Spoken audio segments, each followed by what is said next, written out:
Shalom, shalom, peuple de Dieu. Bonjour messieurs, bonjour mesdames, citoyennes et citoyens, quelle que soit la partie du monde dans laquelle vous vous trouvez, quel que soit le temps, nous vous saluons de la part de notre Seigneur Jésus-Christ.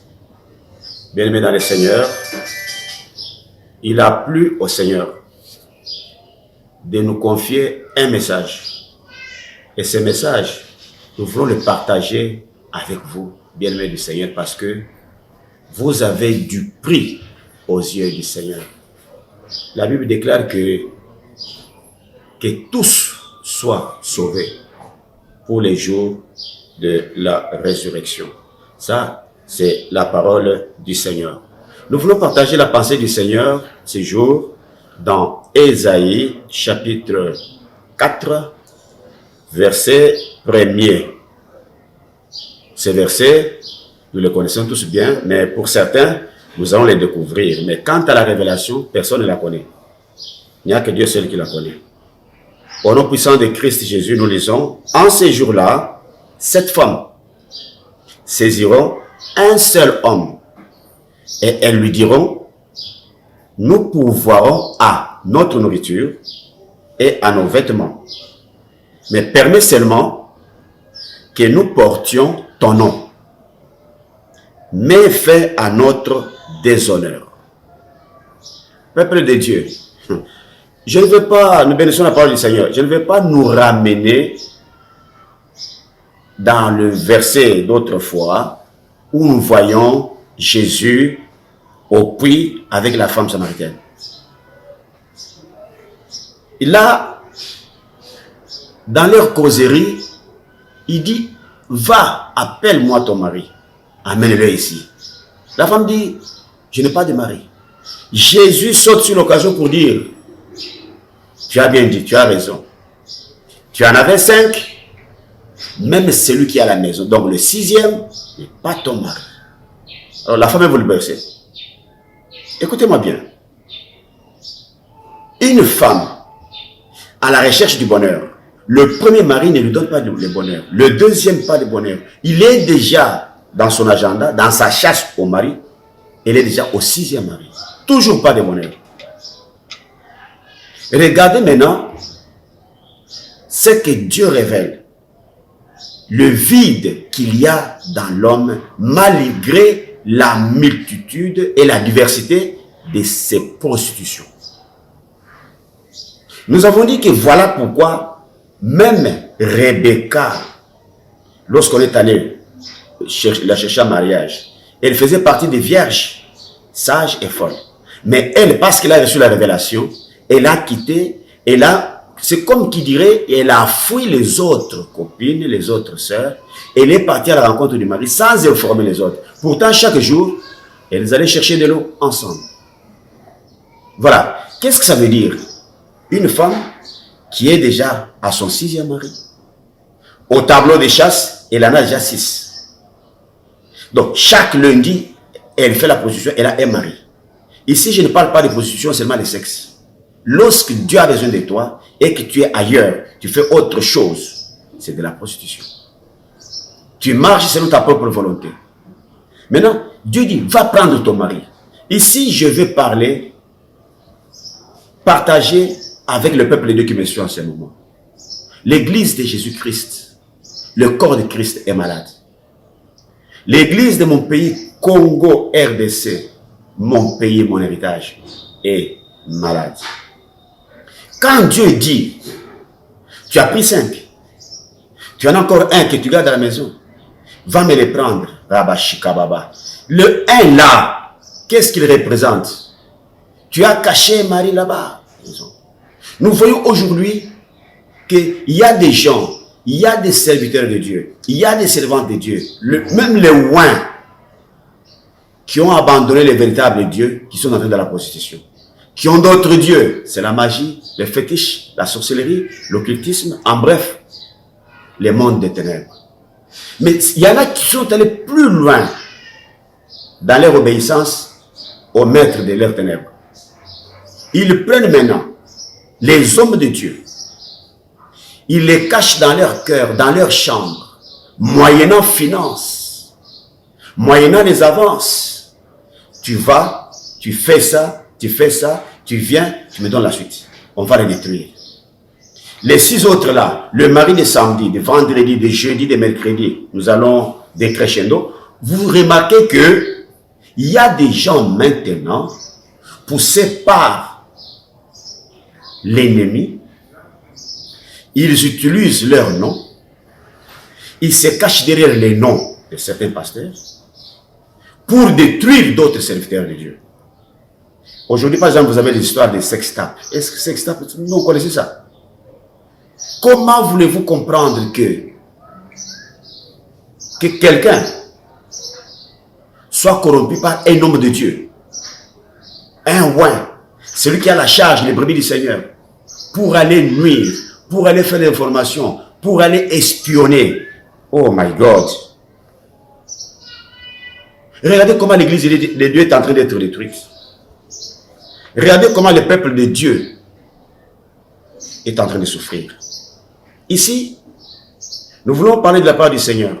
Ces messages s'adressent aux brebis du Seigneur. De ne pas rester, de ne pas sombrer dans la distraction. Jésus revient bientôt.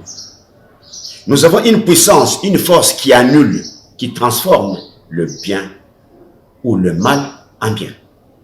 Nous avons une force qui préserve le bien, qui multiplie les biens et préserve le bien. Nous avons la prière. Dans un temps comme celui-ci, j'en appelle à l'église corps de Christ de chercher la face de Dieu, d'évacuer à la prière, afin que ces vents de destruction qui ne viennent plus des ténèbres, mais qui est dans l'église, laisse-moi vous dire, mon frère, ma soeur, que dans l'ancien temps, avec les apôtres, l'ennemi d'Israël venait de l'extérieur. Et Dieu s'arrangeait toujours pour détruire l'ennemi. Mais nous voyons qu'au temps de Ananias et Saphira, ce n'était plus l'ennemi, c'était l'église. Parce que l'église, l'ennemi était dans l'église, par les mensonges. L'ennemi était dans l'église, par la prostitution, par la magie, par le fétiche, par l'occultisme. Qu'est-ce que Dieu a fait, Rabashikababa? Dieu a dit, par la bouche d'un oint, pourquoi vous avez menti au Saint-Esprit? Ananias et Saphira, en tant que membres de l'église, ayant introduit le péché dans l'église, le mensonge dans l'église, pour détruire l'église, Dieu a tué. Je mets en garde celui qui me suit. Si tu gardes un mari dans ton cœur, tu gardes un péché dans ton cœur, tu gardes un homme dans ton cœur, tu as reçu l'argent pour nuire à un homme de Dieu, tu as reçu la corruption pour aller séduire et se prostituer avec un oint, afin qu'il puisse tomber parce que son ministère dérange les autres. C'est à toi que ces messages s'adressent. Tu es dans la distraction? Attention. Jésus s'est acquis son église au prix du sang, au prix de sa vie. En tant que brebis du Seigneur, je te demande de te repentir, afin que tu sois sauvé, toi et ta famille, et ceux qui t'écoutent. Aux brebis méchants, aux brebis égarés, qui ont trouvé normal de brouter l'héritage d'Israël, l'héritage des enfants de Dieu, la vie éternelle, la gloire de Dieu, que Dieu a mis dans son peuple. Vous, maintenant les bergers, vous détruisez, vous dispersez les âmes, avec des scandales, avec des sextapes. Ce n'est pas encore trop tard. La Bible déclare, sortez du milieu d'eux. Sortez de la magie, sortez de l'occultisme, sortez de la prostitution, sortez des adultères, sortez de ce monde-là. La Bible dit, je vous accueillerai, je serai pour vous un père, et vous serez pour moi des fils et des filles, dit le Seigneur. Vous êtes bergers. Aujourd'hui, vous êtes bergers méchants. Comme si j'étais dans la Bible, toujours dans la Bible, je peux dire que vous êtes vierges, folles ou sages. Vous étiez sage, aujourd'hui vous devenez folle. Qui vous a rendu fou? Quelle semence vous avez ingurgité? Quelle semence vous avez avalé qui vous a fait passer de la sagesse à la folie? Tu es un serviteur de Dieu, moins. Quand tu prêches, les gens ont peur, les gens tremblent. Mais en réalité, ce que nous apprenons, ce que nous voyons, ce n'est pas juste. La Bible dit, Répentez-vous, croyez à bonne nouvelle, soyez sauvés. Parce que Jésus-Christ revient bientôt. Aujourd'hui, on dit que vous êtes méchants. Oui, Jésus-Christ revient bientôt. Faites attention parce que nous risquons d'être rejetés après avoir travaillé longtemps pour le Seigneur.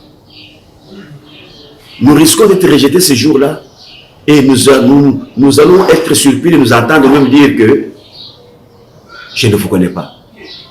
Allez dehors, là où il y a les pleurs et les grincements des dents. On va commencer à se cacher. Non, j'ai prêché en ton nom, j'ai fait des miracles. Et le Seigneur vous dira, je ne vous connais pas. Berger, pasteur, bishop, archibishop, tu m'entends. La femme adultère, la femme prostituée, tu en as déjà 5. Et pendant que je suis en train de parler, tu viens d'avoir une 6e. Une 6e. Tu sais là où vous vous rencontrez, non? Le Seigneur me demande de te le dire. Répands-toi, sors de ce monde-là. Ce n'est pas encore trop tard. Au berger, blessé, parce que victime de l'injustice. Au berger, blessé, parce qu'ils sont dans les collimateurs de pasteurs qui prêchent, qui sont jaloux des ministères des autres. Aux bergers qui se sentent acculés, vous n'êtes pas seuls. Le monde peut être contre vous.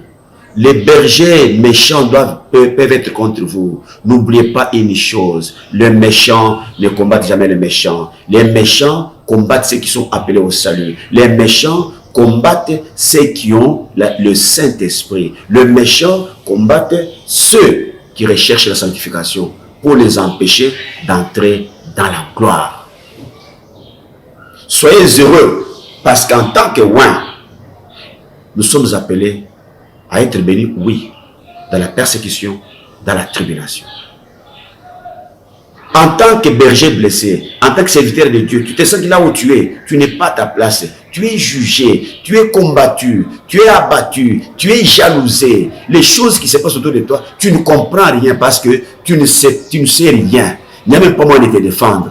Laisse-moi te dire, Jésus-Christ vient de s'élever ce jour même pour te défendre.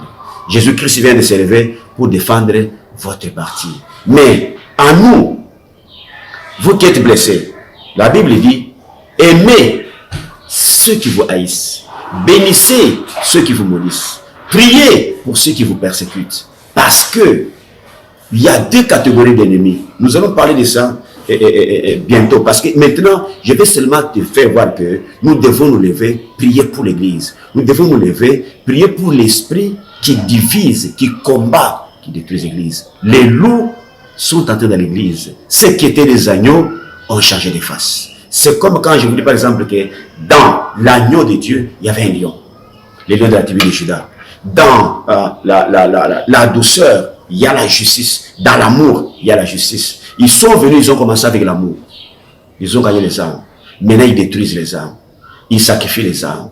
Ils se prostituent avant de prêcher. Ils prennent de l'alcool. Ils prennent tout ça au nom des ténèbres, pour glorifier les ténèbres, et avec masque, révéler à la face du monde que nous sommes les serviteurs du Dieu vivant. Église de Jésus, Église corps du Christ, écoutez cette parole. Le Seigneur Jésus revient bientôt. Nous devons nous lever, prier pour l'Église.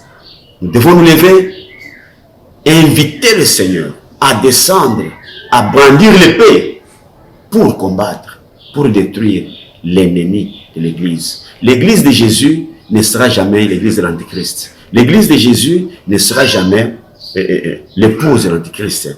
Parce que la Bible dit que les portes du séjour des morts ne prévaudront jamais contre l'église. Est-ce que tu m'entends ce jour? Lève-toi, là où tu es, 20 minutes, 30 minutes, en famille, 20 minutes, 30 minutes. Prions pour l'église, prions pour les serviteurs. Ceux qui ne pouvaient pas tomber sont déjà tombés. Et parmi ceux qui sont tombés, on peut sauver certains. Et parmi ceux qui vont tomber dans 2 jours, 3 jours, dans 2 mois, notre prière, Dieu peut agir pour qu'ils ne tombent pas. Et parmi ceux qui sont tombés, si Dieu accepte notre prière, il peut relever ceux qui sont tombés. Et parmi ceux qui sont tombés, qui sont devenus méchants, Dieu peut faire qu'ils se répandent, qu'ils retrouvent le chemin de la justice, qu'ils servent encore le Dieu vivant. Bien-aimés, l'église de mon pays est malade. L'église de mon pays est à la dérive. Jésus-Christ revient bientôt. Si quelqu'un, s'il y a sur la terre un homme qui s'élève pour prier, il y a au ciel un Dieu qui va s'élever pour agir. Lèvons-nous, appelons le Seigneur, qu'il s'élève. Prions comme Moïse, lorsqu'il s'est avancé dans le désert, il disait, lève-toi éternel, que l'ennemi ne triomphe pas, que la sorcellerie ne triomphe pas, que l'histoire des sextapes ne triomphe pas. Lève-toi éternel. C'est ton église que tu t'es acquise au prix du sang. Lève-toi, ne permets pas que les méchants détruisent ton œuvre. Lève-toi Seigneur, soutiens-nous. Nous avons une promesse qui dit que nous sommes pierres. Sur cette pierre, tu as bâti ton église. Les portes du séjour des morts ne prévaudront pas contre l'église. Bien-aimés, je vous invite à la deuxième partie de cette émission parce que là, ça va chauffer, parce que là, on va prier, parce que là, nous allons voir l'ennemi. Il est de quel côté? Il est l'ennemi de gauche, l'ennemi de droite. L'ennemi, il est républicain, ou bien il est démocrate. L'ennemi, il est sauveur ou bien il est tueur. L'ennemi, et là, alors là, on va chercher le jugement du Seigneur. Que notre Dieu vous bénisse. C'était la chose que l'Éternel des armées, avec pleurs, il pleure son église. Il dit, qui va m'aider à soutenir mon église? Qui va m'aider à récupérer ceux qui sont tombés? Qui va m'aider avec son amour pour que j'aille au cimetière? Les Lazare qui sont déjà enterrés, que je les fasse sortir. Qui va m'aider pour que ceux qui étaient morts hier soient vivants aujourd'hui? Qui va m'aider pour que les faibles d'hier deviennent les grands pasteurs aujourd'hui? Qui va m'aider avec ces prières pour que ceux qui sont morts entendent la voix du Seigneur et qu'ils reviennent à la vie? Il n'y a que la prière. Que notre Dieu, le Dieu de miséricorde, le puissant de Jacob, celui qui dit à moi la chose arrive, plein de miséricorde et de compassion, soit votre Dieu. Soyez bénis au nom puissant de Jésus. N'oubliez pas les principes bien-aimés. Aimez cette émission. Likez, commentez, partagez. C'est lorsque votre travail, nous vous donnons la nouvelle. Votre participation au royaume des cieux, à ce qui se fait ici, c'est seulement d'aimer, de commenter. Si vous êtes nombreux à aimer, à commenter, les gens vont voir, ils vont dire, ah, beaucoup de gens ont aimé, ont commenté. Qu'est-ce qui se passe? Et tu vas recevoir quelque chose. Tu seras sauvé, et tu seras sauvé, non seulement toi, tu vas permettre au Seigneur de sauver ta famille, ceux qui t'entourent, et même ton église. Nous sommes l'église, le puissant rédempteur. Nous sommes sur l'avenue Banalia numéro 108, en pleine ville de Kinshasa, non loin de Mamapoto et le centre Kimangiste, direction Sayo et Birmanie. Que notre Dieu vous bénisse. Prenez rendez-vous avec nous pour la suite de notre émission parce qu'il y a une suite réservée à ceci.